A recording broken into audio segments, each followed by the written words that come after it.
We will be joined by Chairman Capriglione momentarily. He is obviously running from making laws and stuff, and he's on his way in. He'll be in here in just a couple minutes. But right now I am joined by Arry Yu, who is the Executive Director of the U.S. Blockchain Coalition. Arry and I founded this coalition together a few years ago. And so we're going to kind of talk our portion a bit, and then Chairman Capriglione is just going to walk on stage, probably breathing hard after he's run here from the parking lot.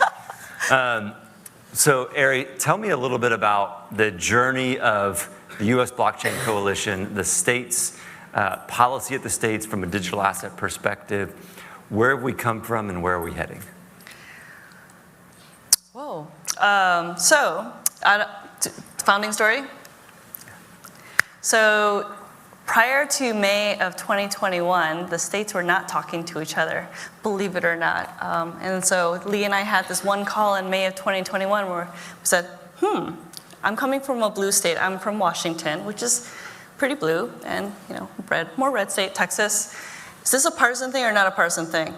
Nonpartisan, right? Nonpartisan. And we said, is this the first time the states are talking together? So we're like, this might be the first time the states are talking together, Washington and Texas. This shouldn't be the first time and the only time. And so 10 days later, we had about 30 states on the call.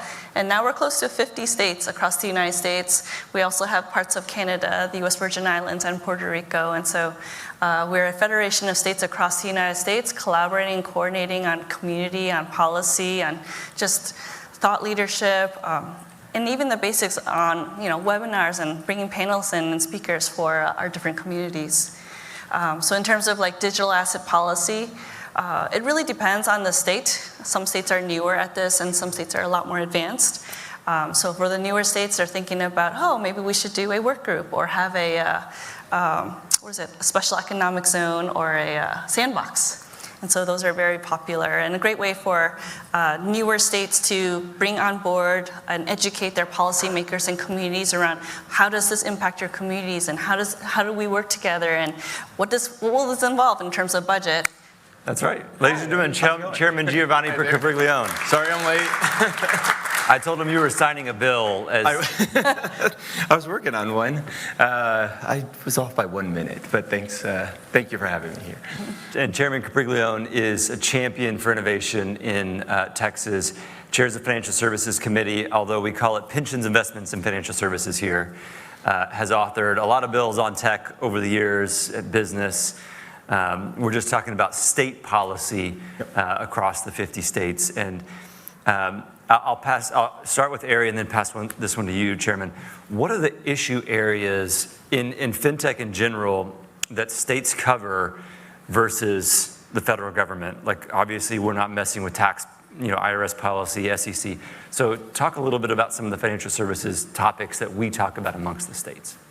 I think something that's really top of mind for states is around money transmission and payments. I think traditionally that it's been the purview of states. We have money transmission licenses, and I know it's very painful for some companies. I think most companies actually. It's very painful for companies to go and get licensed across the 50 states, and there is a fast track way to handle that. But when it comes to payments, it's been typically under the purview of the states. And then when we're starting to talk about stablecoins, for instance, is it a state issue or is it a federal issue? That's something that we will have to discover and figure out over maybe hopefully this coming year. And then there's a bill, the UCC Article 12, which gave protections to both personal and commercial transactions. That's also something that needs to be finished this year in 2025. We had 25 states pass it in 2024, and so we hope to get the last 25 in 2025. Chairman Capriglione carried that bill in Texas in the 87th session. That's right, working on the UCC filings. You're exactly right. The state does a lot with money transmission licenses, setting the rules and that sort of stuff, but I'm a big 10th Amendment proponent, so everything that's not listed in the Constitution is and falls on the states to work on. And if you just look at a recent Supreme Court ruling, and obviously with probably the change in the administration, the way that things are going to shake out is I think the states are going to have more rights in general. We'll have a lot more sovereignty to be able to work on things in a more local manner. So the way that we handle not just blockchain and technology, but also financial innovation, regulatory sandboxes, those sort of things, I think allows us an opportunity, especially here in Texas, to be super innovative and creative, even within the rights and the roles the states already have, but also the federal government oversees. So staying on Texas for just a moment, what most excites you from an innovation perspective about Texas, the future, specifically financial services? Is it the Texas Stock Exchange coming in? Is it some of the business courts that you guys just passed that I think will move things along? What's the most exciting thing? The most exciting thing is just being in Texas, right? We do hold ourselves in being a state that has common sense regulations but doesn't restrict innovation in any field, whether that's AI, things we're working on, or whether that's in lending or in Fintech in general. So this year, 2024, Texas now has more financial professionals than New York does, right? We have taken that mantle away from them. Charles Schwab's headquarters are in my district. Fidelity's biggest location is in my district. Goldman Sachs is moving thousands of people here and hiring thousands of people here. Wells Fargo is also doing that. If you look at across the board, what's happening is a lot of these financial companies and publicly traded companies are saying, why are we here? Why are we in California paying all these taxes? Why are we in New York? And now they're talking about transaction taxes for us making exchanges and trading and that kind of stuff. Texas doesn't have that. And so the creation in December, with the application being turned in for the Texas Wall Street or the Y'all Street, is just the next part of that. 1 out of every 10 public companies is already here in Texas. And we are not going to just trade, we're going to list companies. And the governor's already talked about, and many of us will help the governor do this, is to basically create a constitutional amendment to the state of Texas that will not allow for these taxes that some of these other companies have to face, transaction taxes in Texas. That's just how Texas works. Right? We have created a system, a combination of legislative activity, of working with industry and associations like the Texas Blockchain Council to find out how business should be run. And as we've done that, we have been incredibly successful at attracting all these companies right here to Dallas-Fort Worth in particular. In particular, that's right. So shifting our focus, I guess, from the broad financial services down to digital assets and crypto. Chairman Capriglione, you authored the Proof of Reserves bill from last session. There's always things on the radar. We just talked about the UCC 12 amendments. Chairman, first to you, and then Arry to you. This upcoming session in Texas, and then yours will be broader. What bills do you foresee? There could be some that are more constrictive. There could be some that are more permissive. What do you foresee, and include maybe AI in that as well? Sure. So just to give you an idea, if you don't know, in Texas, the week after the election, so on the 13th, because of Veterans Day, we're all allowed, if you're a returning member, to file legislation. On the first day of bill filing, 1,474 bills were filed. I expect probably, talking to some people there, 8,000 or 9,000 bills are going to be filed. So I expect not just for crypto, Bitcoin and blockchain, but a whole host of things. There's going to be a lot of bills on both sides of this, right? I think there are folks, as you know, who are not as I think, innovative or forward-thinking as maybe some others are. And so we're going to have those conversations, battles. I mean, energy has become a big part of the conversation that we're having. Because of Winter Storm Uri 4 years ago, obviously people have a lot more heightened focus on our energy capacity and needs. And then, of course, when you talk about Bitcoin or you talk about AI, that starts to come into that conversation. That being said, listen, the reality is that people want the flexibility, the freedom to be able to invest, to trade, to enact economic activity without direct, federal government being part of that, right? And we've seen, I think we're going to be working on next session, not just additional rights and freedoms for people to be able to use that as they see fit, but Bitcoin reserves and allow the state to be more active in accepting cryptocurrencies as eligible for payments. And then, Arry, what about other states? What are you seeing coming on the radar? So I wanted to zoom out just a quick moment.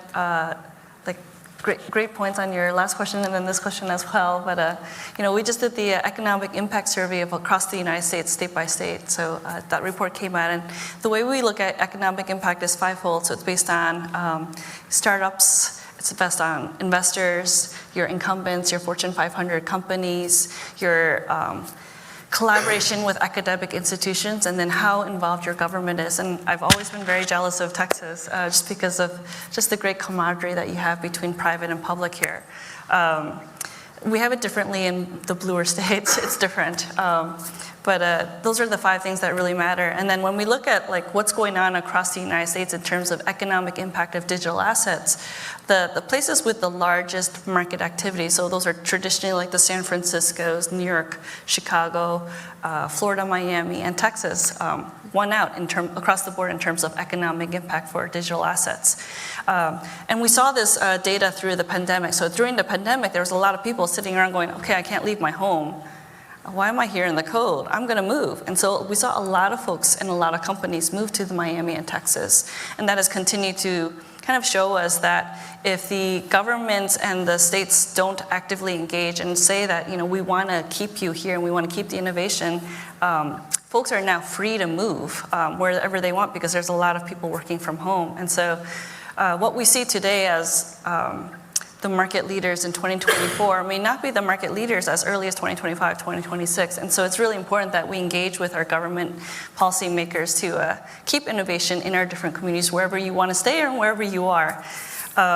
In terms of digital asset sort of legislation across the United States, I mentioned the sandboxes, and those are really, really great ways for you to create an environment for that public-private partnership and helping the public folks understand this technology, because there's a lot of nuance in this technology, right? Blockchain isn't always immutable, and blockchain isn't always, transparent. There aren't die-hard truths in this technology. Even with AI, there aren't die-hard truths. It isn't always, So anyway, because of the nuances, it's really important to have those sandboxes. And then another big bill that we see coming up is the DAO bill, right? DAO is really interesting. In Washington State ourselves, our policymakers were like, hey, we don't want to do a sandbox. That's not cool anymore. We want to do a DAO bill. And so you'll see a lot of states kind of come in and be like, oh, we don't want to do a DAO bill because we want to be seen as innovative and forward-thinking. But I think really at the end of the day, the more you can create environments for the innovators to innovate and not be thinking about compliance too much, right? There's obvious compliance things that you need to do, but innovators need to think about, how do I solve a problem? Do I really have product market fit? Do I have the right customers? Is my pricing model good? More than is my compliance to par? And so we have to make it easy enough for them to comply while also innovating and creating those jobs for our communities. Yes, sir. I just want to follow up because I think engaging with the legislature is important, right? And for you to be able to get what is the best possible product, you need as many people at the table as possible. So I'll give you an example of kind of how we do it in Texas, or at least how I am on this artificial intelligence bill. So have the concept of working on this artificial intelligence framework, and keep in mind, most of the bill filing actually happens in January. But in May of this year, we had our first stakeholder meeting. We told people what we wanted to work on, already asked them. And they is anybody who shows up. Provided information and ideas and models that we could go on. And we've taken that and we've created a draft. It's not a bill yet, but we've created a draft. And so on Friday is our second big stakeholder meeting. So we're having a second stakeholder meeting before the session even starts. We already have 237 different groups and people RSVP'd to this deal. What that does is that, first of all, it allows everybody, members of the public and industry and consumer advocates, a seat at the table. It's a big table, but they all have ahead of when the bill is filing. And what happens when you do that, and I would call it the Texas model, is you get all of the ideas and all of the concerns right away, because otherwise you only find out until after the bill has passed that you may have made a mistake. And so that's kind of the process we do here. And the final product will be one that is best for everybody, I hope. It's an incredible stakeholder process that you've gone through with this. And so just to think through that from sort of the challenges and the nuance there, DAO bills. You mentioned DAOs here. We tried to work on a DAO bill in Texas, and it was extremely difficult because, number one, it's a very complex legal structure. And the Texas Business Law Foundation had a ton of gifted attorneys that were just like, hey, pump the brakes on this. We don't understand this yet. You're creating a whole new entity structure. And we worked really hard on the proof of reserves bill as well, and that has been very challenging to implement. Not because people don't want to regulate, ensure that these digital asset service providers have, enough assets to match their liabilities. It's because the devil's in the details. Do you want to speak any to the challenges that we've experienced there? Sure. I mean, I think part of it is for the same reasons that we all have different expertises in the legislature, right? So there's a literal brain surgeon, there's business people, there's lawyers. And when you get something that's that complex, right, which goes across multiple different finance and tech, there's very few people who understand it, right? So that's going to be step one. There's also, it's easier to not do something than it is to do something, right? But what I've discovered in the legislature is it does take time to educate people. It does take time to let them understand. And that's not, even though it might not be great for if you're the one trying to push the bill, it is probably better for the process that it lets people sink in. And, you find out the people who are interested and not, and then you can talk about them in between to get ready. Arry. There's a famous quote, right? The states are the best laboratories for democracy. And so, if you have states that are pushing on a new innovative bill like DAO legislation, for pioneers in that innovative policy, you're going to try and get as much of it right as possible through that process. But it's also important to be okay with the first time we might not get it all right? And then when we look across the United States, like the DAO bill, for instance, there are states that have passed it, and we've learned from those, best practices and things that could have gone better. And we call each other as states, right? And like Virginia worked on the DAO bill, Tennessee worked on the DAO bill, Utah worked on the DAO bill. There's a whole host of states that have been working on the DAO bill, and other states will be like, hey, I want to talk to you about what you learned and do it better. And even then, it may not be perfect. And so it's a process, and we, as the people, we have to continually stay engaged. Like maybe we weren't engaged in the first round, but let's get engaged as soon as possible so that we can stay on top of it. And the same thing goes on with AI. Like we have a lot of folks that don't understand AI. AI is not one bucket. It's actually there's two very different schools of AI that are coming to the table right now. And one school of AI has a lot more money and power and has been a lot more involved than the other side. And so if you're centralized versus decentralized, even those two things. And or open source versus, Right, like OpenAI is not really open. It's kind of funny, right? So we just need to stay engaged, and even if we're only working on blockchain or crypto or Web3, we need to engage on all fronts on digital innovation because it affects all of us. Yeah, and on that too, just on a pet peeve perspective, because I'm having to deal with those groups with money and with more money and even more money. But a lot of times too, there's this belief that, listen, when I think of Bitcoin, when I think of AI, I do think of freedom and innovation and technology and be able to do whatever you want. But we also have to understand that laws aren't necessarily bad for that, right? And a lot of times you need to create a law to protect the good actors, okay, to be able to create level playing fields in order to be able to direct activities, to protect people who are trying to do these things. And so sometimes you end up with friendly fire when you're trying to come up with your own bill and you're like, no, this is helpful. And people are like, oh, we don't need a bill, we don't need this. And you're like, well, actually we do. Because there's already so many laws in place that in order to get this innovation going, sometimes you have to deliberately create that path. Counterpoint that I want to see more of in the United States is the idea of self-regulatory organizations, right? We shouldn't always depend on government to regulate and tell us what's wrong or wrong. We know what's wrong or not wrong. And there might be good whitelist and blacklist, or one that encourages people to take on more of the good behavior that consumers and protects investors want versus the not doing the right thing. So I think there's a lot that we can do to self-regulate as an industry instead of only depending on government. Right. Yeah, an example of that is crypto ATMs.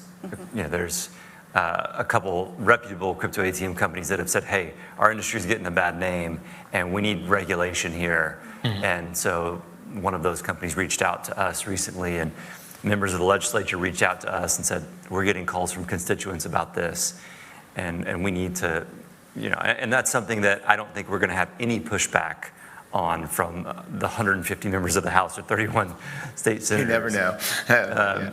That's true, you never know. But it seems a universal agreement that we need a little bit more KYC, AML, a little bit more protection for elderly around that kind of stuff. Yeah, because again, it's why do we have laws? We have laws not to put people in jail. We have laws so that people have the ability to know what direction they're supposed to be going. I mean, listen, it's not fair to the good ATMs that there's bad ones out there, because then people won't trust any of them. Yeah. And the same thing with AI. I mean, the reality is some people are not using it for good things, right? I mean, so I have, for instance, part of the bill is you can't use AI to generate child sexual abuse material.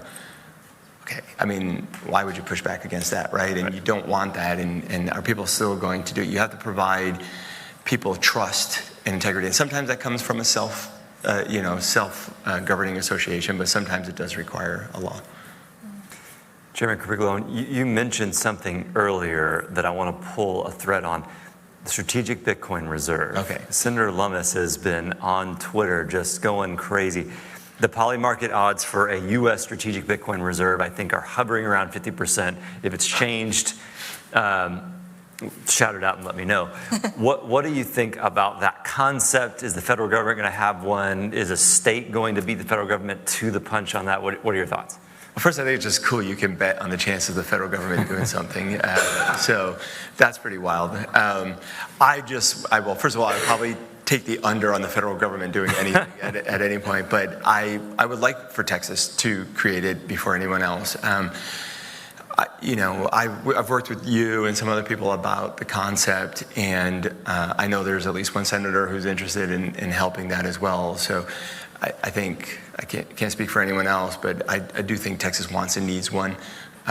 We've run into some of the old guard type stuff on it, but if you look at other states that are starting to file it, and of course even the conversation at the federal level, it's destined to happen somewhere, and I'd rather it happen here first. And perhaps one that is not taxpayer funded, but advocate funded. Sure. Yeah, I mean, we don't need, it would be great if the community itself would go and participate in creating this, right? Because that's kind of proving the point, right? That this is a distributed way of doing it. It doesn't necessarily need the government to do it. In fact, it's the other way around, is this is being done in spite of the government. As we close, final thoughts on, Chairman, for you, the 89th session in Arry, the legislative session that's going to be kicked off in January in many state houses around the country. We'll give the chairman the last word. Do you want to kick us off? Sure. I think it'll be a very, very interesting 2025. I mean, just the past few weeks have already been very, very interesting in itself. So I think there's a lot to look at. I think we'll see a lot of people leaning forward and engaging with Web3 and crypto and blockchain and Bitcoin, whatever your soup du jour is. And so I think we'll see a lot of innovation happen across the states, seizing this opportunity to move the ball forward and innovate, because remember, the states are the best laboratories for democracy. And so I would expect, everyone from Hawaii to Virginia to Illinois and Maine getting very active. And it's very important for each of us to get involved with our different local state associations if possible.